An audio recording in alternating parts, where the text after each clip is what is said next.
We get told that European wars happened because of religion, or nationalism, or Nazis. People fought for God, or their country, or because they hated their neighbours. But what if we follow the money? Why do we never ask who paid for these wars? Who profited from them? Who controlled the resources? When you revisit history through a financial lens, a lot changes. We find that the same people, the same families, made money off war regardless of the outcome. We find that supposed enemies often worked together behind the scenes. And we find that ordinary people pay the price, while the wealthy get richer. This is what primary sources tell us. I have trawled through the archives and gone all the way back to the start. Only this time, instead of looking at folktales and propaganda, I looked for receipts. Because you see, bankers and governments and churches, they like to archive their deceit. And so they themselves show us what really happened. Have you ever heard of the Knights Templar, the warrior monks during the Crusades? Well, they were also Europe's first international bankers. Their banking system worked like this. A pilgrim in London could pay a deposit to the Templars. That receipt let you travel as far as Jerusalem and withdraw the same amount from any Templar bank.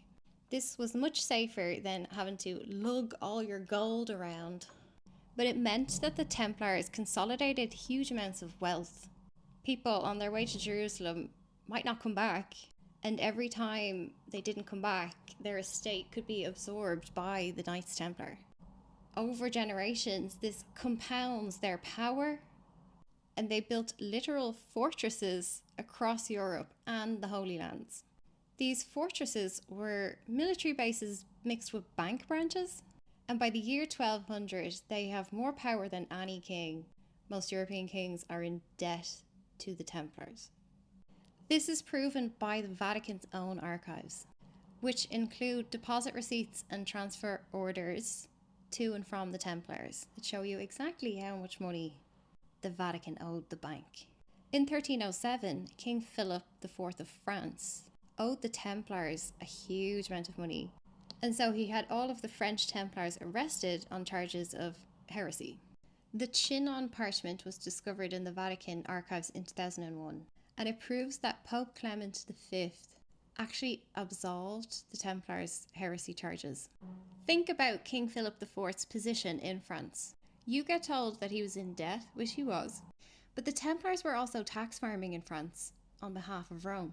So from his perspective, they were operating as unaccountable international bankers inside of his realm. He didn't just press the case for heresy, he also called it usury, a practice condemned by the Church as a mortal sin. That document from the Vatican archives proves how deeply entangled the Pope was with international bankers. To condemn the Templars outright would have undermined the papal propaganda that was fueling the Crusades. By absolving them, the Pope protects Rome and its partners. If you asked French farmers at the time, they would have told you that the Templars were not just into heresy, but also sodomy and devil worshipping. Apparently that's a rumour. The papal file is an attempt to minimise the stain on the church. The Templars lent money to kings, nobles, and the Pope itself, at a time when usury, charging interest on a loan, was still banned under canon law. Yet the Templars did it anyway.